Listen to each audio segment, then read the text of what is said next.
मैं हूं आप लोगों की statistics teacher miss Firza Wasim. Second year के बच्चों के एग्जाम्स स्टार्ट होने वाले हैं 26 से, और स्टैटिस्टिक्स में कॉमर्स के बच्चों के लिए स्टैटिस्टिक्स में जो सबसे बड़ा सर का दर्द होता है वो है प्रोबेबिलिटी। क्योंकि प्रोबेबिलिटी में जब आप प्रोबेबिलिटी की बात करते हैं ना, वहां बात आ जाती है चांसेस की। तो भाई किसी भी इवेंट के अगर होने के चांसेस तो कुछ भी हो सकते हैं, और वो इवेंट कोई भी हो सकता है। इसी वजह से बहुत सारे डिफरेंट इवेंट्स आ जाते हैं, तो उनके चांसेस, वो उनके होने की प्रोबेबिलिटी मालूम करना बहुत ज़्यादा मुश्किल हो जाता है। अब इसके लिए कुछ टिप्स हैं, कुछ ट्रिक्स हैं, कुछ इंपॉर्टेंट क्वेश्चंस हैं जो आए हैं। तो ये सारी चीज़ों की समझ लीजिए एक सीरीज में लेके चल रही हूँ प्रोबेबिलिटी की। तो आप लोगों को क्या करना है, मेरे साथ साथ चलना है सिर्फ, ठीक है। अच्छा, आज की इस वीडियो में हम क्या कर रहे हैं, आज की वीडियो में थोड़ा सा प्रोबेबिलिटी का कॉन्सेप्ट देखेंगे। कुछ आज चीज़ें हैं जो कि एक लॉन्ग टर्म में हर जगह वही अप्लाई हो रही हैं, और इसके बाद हम वेजेस बनाना सीखेंगे, और जो परम्यूटेशन कॉम्बिनेशन के जो इंपॉर्टेंट क्वेश्चंस होते हैं, ठीक है, इवन दो लाइंड अप के यानी काउंटिंग टेक्निक्स के जो इंपॉर्टेंट क्वेश्चंस आते हैं पेपर में, उसको हम यहाँ पर कवर करेंगे। तो साथ रहना मेरे पूरी वीडियो तक। देखो बेटा, सबसे पहले तो ये समझ लो कि प्रोबेबिलिटी होती क्या है। किसी भी इवेंट के अकर होने के, यानी किसी भी चीज के होने के चांसेस को आप क्या बोलते हो, प्रोबेबिलिटी। जैसे आप इंग्लिश में भी बोलते हो प्रोबेबली, ऐसा हो सकता है, ठीक है। You are not sure but what you are saying कि क्या पता ऐसा हो जाए। तो लाइक फॉर एग्जाम्पल, जैसे कि एक कंपनी है, वो आगे बढ़ रही है, एक कंपनी खुली है अभी, तो इसके आइंदा 2 साल में ग्रोथ के कितने चांसेस हैं, और वो डिफरेंट चीज़ों पे डिपेंड हो रहा होता है। तो इसको बोलते हैं प्रोबेबिलिटी, और यही प्रोबेबिलिटी हम मालूम करते हैं। देखो, प्रोबेबिलिटी निकालने की कुछ यानी उसकी अपनी एक प्रॉपर्टीज होती हैं। पहली चीज़ तो ये, जब आप प्रोबेबिलिटी निकालते हो, किसी के चांसेस निकालते हो ना, तो वो हमेशा आपके 0 से 1 तक की लिमिट में रहते हैं, ठीक है। पहली तो आपकी ये हो गई, यानी कि अगर प्रोबेबिलिटी का आंसर आपका माइनस में आ रहा है तो वो गलत है, सब कुछ आपने गलत किया कभी भी। यानी आप किसी के इम्कानात बताते हो तो आप ये नहीं बोलते कि यार माइनस में है इसके, ठीक है। नेक्स्ट चीज ये है कि ये 0 से लेके 1 तक है, तो अगर 1.5 या 1.1 भी आ जाता है, दैट मीन्स कि आपने प्रोबेबिलिटी का क्वेश्चन गलत किया है, प्रोबेबिलिटी निकाली ही गलत है। इन दोनों के दरमियान आना चाहिए, यानी 0.1, 0.22, 0.9, 0.8, दैट्स इट। सेकेंड चीज देखो यहाँ पे, सेकेंड प्रॉपर्टी इसकी ये है, याद रखना है हमेशा कि जितनी प्रोबेबिलिटीज आप निकालते हो ना, उसका जो सम होता है वो हमेशा 1 के बराबर होता है। अब अगर इसको आप जैसे प्रोबेबिलिटी बोल रहे हो, ये फ्रीक्वेंसी जो आपने ग्रुप अनग्रुप डाटा में पढ़ा होगा, तो उसमें जब आप फ्रीक्वेंसी निकालते हो तो फ्रीक्वेंसी भी क्या है, एक तरीके से अपने आप में काउंट्स हैं, ठीक है। तो यानी नंबर ऑफ पॉसिबिलिटीज हैं, उसको आप क्या करते हो, टोटल से अगर आप डिवाइड कर देते हो, आपके पास प्रोपोर्शन निकल कर आ जाता है, ठीक है। फ्रीक्वेंसी का टोटल निकालो और हर एक फ्रीक्वेंसी का अगर टोटल से डिवाइड कर दो, प्रोपोर्शन निकल कर आ जाता है। और अगर उसी को मल्टीप्लाई बाय 100 करा दो, क्या आएगा, यानी वो प्रोपोर्शन का जो टोटल होना चाहिए वो आपका 1 के बराबर हो, ठीक है। वही क्या होती है, आपकी प्रोबेबिलिटी होती है। देखो, प्रोबेबिलिटी का बेसिकली मैं बता दूं क्या होता है, P = m/n। अब n का मतलब क्या है कि ये नंबर ऑफ पॉसिबिलिटीज है, ठीक है, पॉसिबिलिटीज है, ठीक। और ये जो n है, ये क्या है आपका, ये टोटल है। तो नंबर ऑफ पॉसिबिलिटीज जो हो सकता है उसको टोटल से डिवाइड कर दो, आपकी प्रोबेबिलिटी आ जाती है। और यही कॉन्सेप्ट आपका प्रोपोर्शन का भी होता है। अब मल्टीप्लाई बाय 100 कर दो तो वो क्या आ जाएगा, 100 के बराबर आ जाएगा, ये बात ठीक है। अच्छा देखो, थर्ड चीज इसकी क्या होती है, समथिंग कैन हैपन।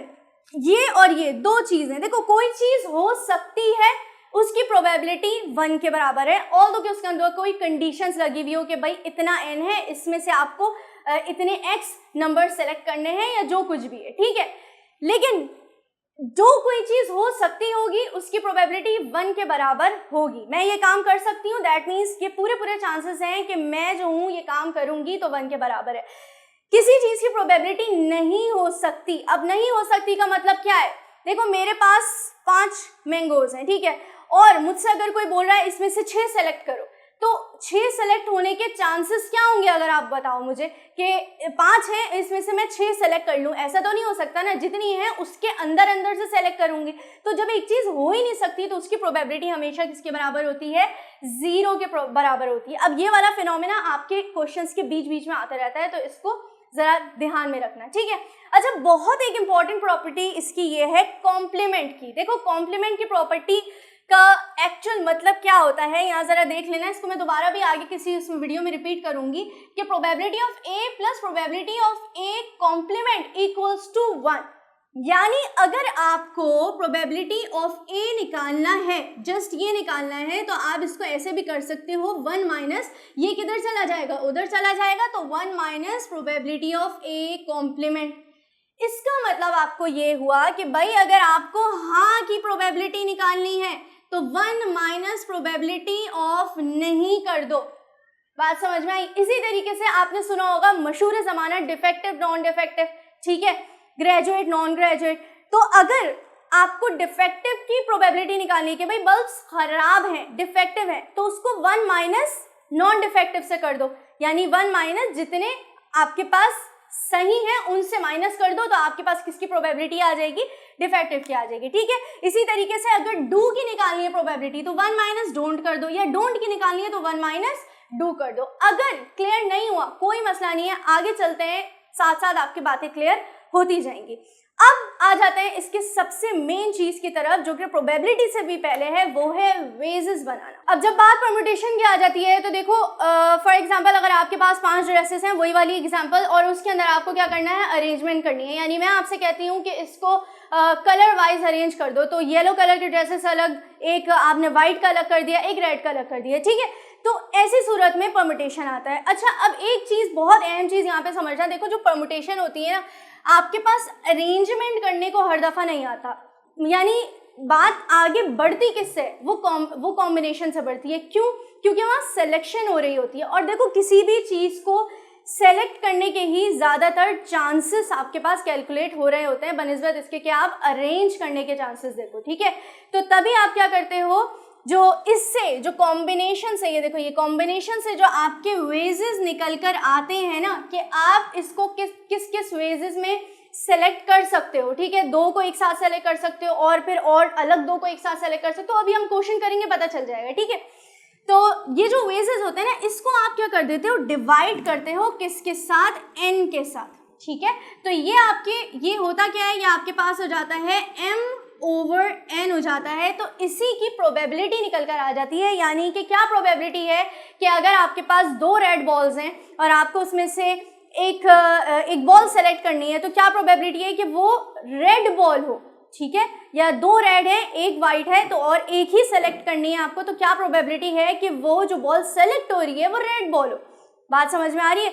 तो ऐसी सूरत में हम क्या करते हैं, कॉम्बिनेशन लगाते हैं। अब चलो इसके कुछ क्वेश्चन कर लेते हैं, बहुत इंपॉर्टेंट क्वेश्चन हैं, आप अपने पास लिख भी लेना, नोट डाउन कर लेना, ताकि आप उसको जब अपने पास रिव्यू करो, ठीक है, मेरे वाले क्वेश्चंस करो को, अपने वाले क्वेश्चंस करो को, और देखो कि उसमें इंपॉर्टेंट कौन कौन से हैं, ठीक है। अच्छा बच्चों, तो यहाँ मैंने 2 क्वेश्चंस लिखे हैं। अब जरा यहाँ देखना, ये जो क्वेश्चंस हैं, इससे पहले मैं आप लोगों को एक अहम बात बताना ये चाहूंगी कि भाई देखो, ये एक होता है प्लस और एक होता है मल्टीप्लाई, ठीक है।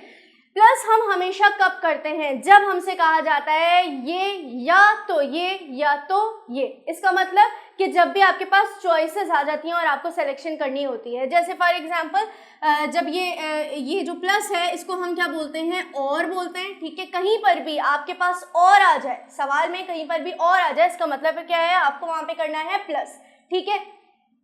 इसका मतलब है एक वक्त में एक ही चीज आ पाएगी। तो इस लिहाज से आपके पास अगर चॉइसेस बन जाती हैं तो कितनी बन जाती हैं, अगर टोटल 3 है तो हम क्या बोलेंगे, 3 चॉइसेस है, ये या तो ये या तो ये। दैट मीन्स फॉर एग्जाम्पल 3 + 2 + 1 ऐसे करके। और जब भी सारी चीजें जरूरी होंगी, यानी सब चीजें हो सकती होंगी, उस वक्त हम क्या लगाते हैं, मल्टीप्लाई लगाते हैं। और जब आपके पास सवाल में एंड बोल दिया जाता है तब आप मल्टीप्लाई लगाते हैं, ठीक है। एक बात तो यहाँ पे ये क्लियर हो गई। अब देखो ये बहुत इंपॉर्टेंट क्वेश्चन है, ये 2 क्वेश्चन ऐसे आपने अपने 5 इयर्स में भी देखे होंगे कि ये आते हैं, तो इसको डिस्कस करते हैं। देखो पहला क्वेश्चन यहाँ क्या बोल रहा है, in how many ways a person can dress up with 3 shalwar suits, 4 pant shirts and 2 sherwanis. अब देखो कुछ बच्चे बोलेंगे कि भाई यहाँ पर आ गया एंड, तो यहाँ पर हम क्या करेंगे, मल्टीप्लिकेशन आ जाएगा, मल्टीप्लाई करेंगे। लेकिन थोड़ा सा सवाल को गौर से पढ़ना कि यहाँ पे बोला क्या जा रहा है कि कितने वेज में, इन how many ways a person can dress up, एक बंदा एक वक्त में कितने तरीकों से ड्रेसअप हो सकता है। तो यहाँ पे जरा इसके कॉन्सेप्ट पे ध्यान दो कि यहाँ पे 3 बातें कही गई हैं, विथ 3 शलवार सूट्स, ठीक है, shalwar suit, pant shirts and sherwani. तो अब मुझे बताओ कि कोई भी एक बंदा एक वक्त में या तो शलवार सूट पहन सकेगा, ठीक है, या तो वो पैंट शर्ट पहनेगा। ऐसा नहीं हो सकता कि अगर उसने पैंट शर्ट पहनी तो वो शेरवानी भी पहन ले उसके ऊपर, सही बात है। तो ये लॉजिकली चीज है। तो कॉन्सेप्ट पहले देखा जाता है, बाद में आप प्लस या मल्टीप्लाई का स्टेप उठाते हो।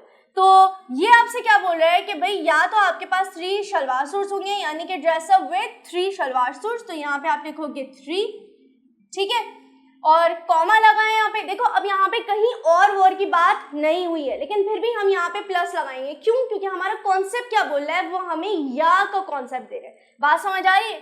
तो यहाँ पे देखो 4 पैंट शर्ट्स, तो प्लस 4, फिर प्लस एंड 2 शेरवानीज, और ये 2 शेरवानीज। तो इसको आपने सबको प्लस किया, आपके पास क्या आ गए, 9 वेज बन गए, and that is your answer. बात समझ आई? अच्छा जी, अब दूसरे सवाल को पढ़ लो। In how many ways a person can dress up with 5 suits, 3 ties and 6 pairs of shoes. तो जरा अब मेरी बात ध्यान से यहाँ पे सुनना कि यहाँ पर भी इन्होंने क्या दिया है, एंड दिया है, लेकिन हम इस एंड को नहीं देखेंगे, हम पहले कॉन्सेप्ट को देखेंगे। हमेशा प्रोबेबिलिटी में याद रखो कॉन्सेप्ट पहले देखा जाता है, यानी कि ये इम्पैक्ट किस चीज का डाल रहा है, यहाँ पे कॉन्सेप्ट दे क्या रहा है, उसको समझ लोगे ना, तो आगे फिर अगला फर्दर स्टेप लेने में आसानी होगी। अब देखो यहाँ पर जो है एक बंदा जो है कितने तरीके से ड्रेसअप हो सकता है, विद 5 सूट, ठीक है, सूट पहन सकता है, उसके साथ टाई लगा सकता है, बिल्कुल लगा सकता है, उसके साथ 6 पेयर्स ऑफ शूज, ठीक है। यानी अब इसका मतलब ये नहीं कि 6 पेयर्स ऑफ शूज, जाहिर सी बात है 2 ही उसके पैर हैं, तो वो क्या 1 पेयर ऑफ शूज पहनेगा, लेकिन चीज क्या है यहाँ पे कि भाई शू भी पहने जा सकते हैं, सूट, उस पे टाई और शू, यानी कि तीनों चीजें जरूरी हैं आपस में, तीनों चीजें कैरी की जा सकती हैं। तो ऐसे में हम मल्टीप्लाई करते हैं चीजों को, तो इनके नंबर्स को मल्टीप्लाई कर दो, 5 suits multiply by 3 ties multiply by 6 pair of shoes, और ये हो गए आपके 90 वेज, ठीक है। अब चलो एक और क्वेश्चन करते हैं जिससे आपकी बातें और क्लियर हो। ये वाले नहीं, 2 और इंपॉर्टेंट क्वेश्चंस हैं जो मैं आप लोगों को करवाने जाऊँ। अच्छा बच्चों, तो ये हमारा दूसरा सवाल, और इसके साथ मैं आप लोगों को पहले 1, 2, 3 कुछ टिप्स देना चाहूंगी फैक्टोरियल से रिलेटेड, वो सीखना बहुत जरूरी है। देखो आपके पास होता है n और उसके साथ लगता है फैक्टोरियल, ठीक है। ये क्या है, एक जर्नल फॉर्म है। ये फैक्टोरियल खुलता किस तरीके से, बहुत ज़्यादा डेप्थ में नहीं जाएंगे, एक इसकी सीरीज होती है, बस देख लो वो क्या होती है, n-1, n-2 and so on, ये हो जाता है 2, 1 एंड देन 0, ठीक है।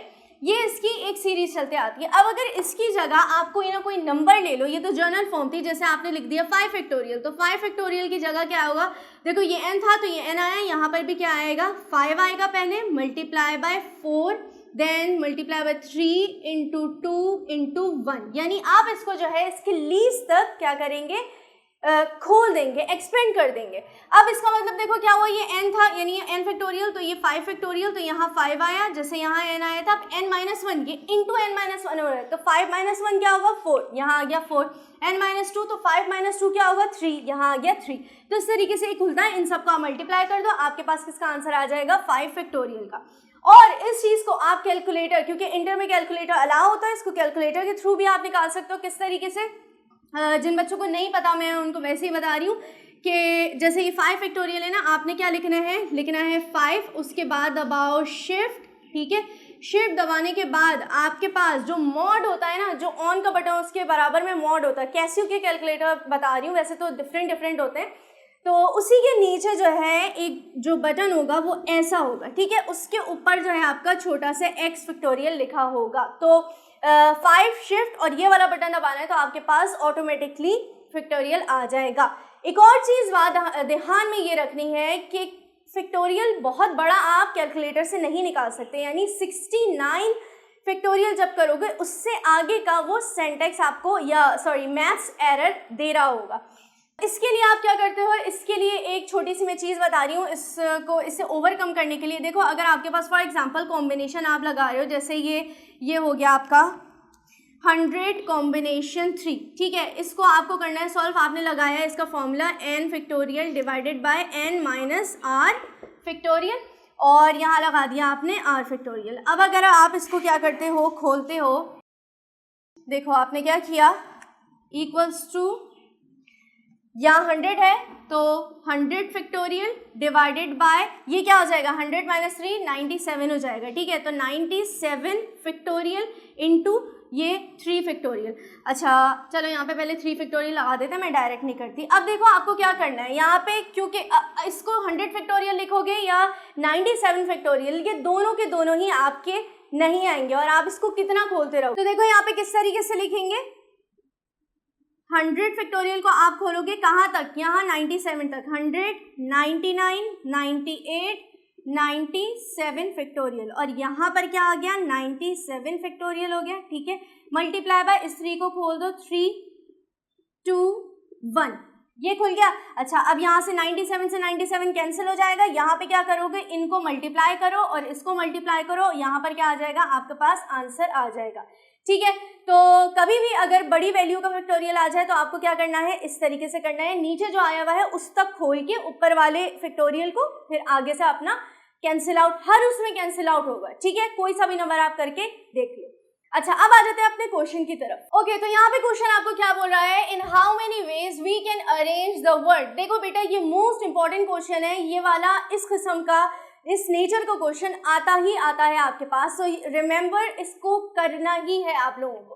देखो ये किस तरीके से होता है, पहला पार्ट है रिजवान, यहाँ नाम लिखा है और लिखा है कितने वेजेस में we can arrange the word. एक वर्ड है उसको कितनी तरीकों से आप अरेंज कर सकते हो, ठीक है। तो अब यहाँ पर क्या होता है, हम एक फॉर्मूला इस्तेमाल करते हैं, लेकिन जब आप यहाँ पे ये देखते हो कि कोई भी वर्ड यानी एक वर्ड में कोई भी लेटर रिपीट नहीं हो रहा है, जैसे यहाँ RIZWAN कुछ जब भी रिपीट नहीं होगा तो सिंपली आप क्या करोगे, इनको काउंट करोगे 1 2 3 4 5 6 और ये आपने 6 फैक्टोरियल लिया और 6 फैक्टोरियल हो गया आपका 720 वेज, ठीक है।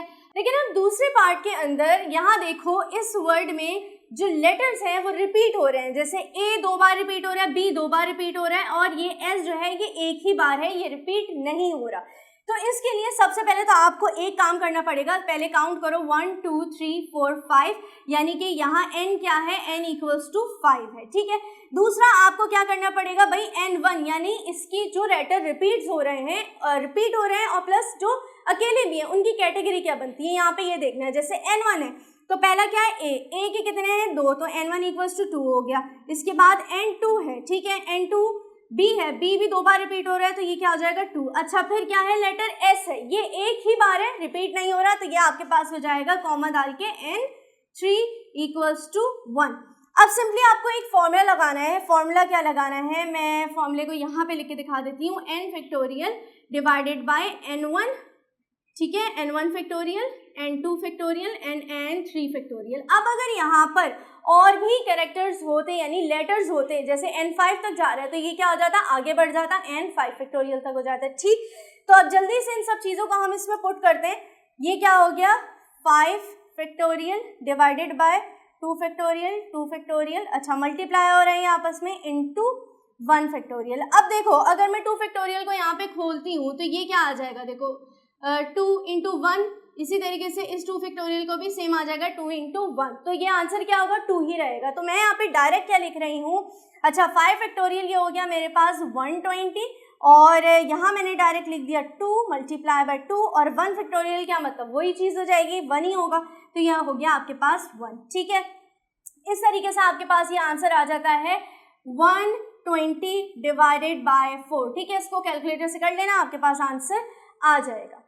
नेक्स्ट वीडियो जो इसकी बनाऊंगी मैं वो फर्दर प्रोबेबिलिटी से रिलेटेड होगी, तब तक के लिए इंतजार करें।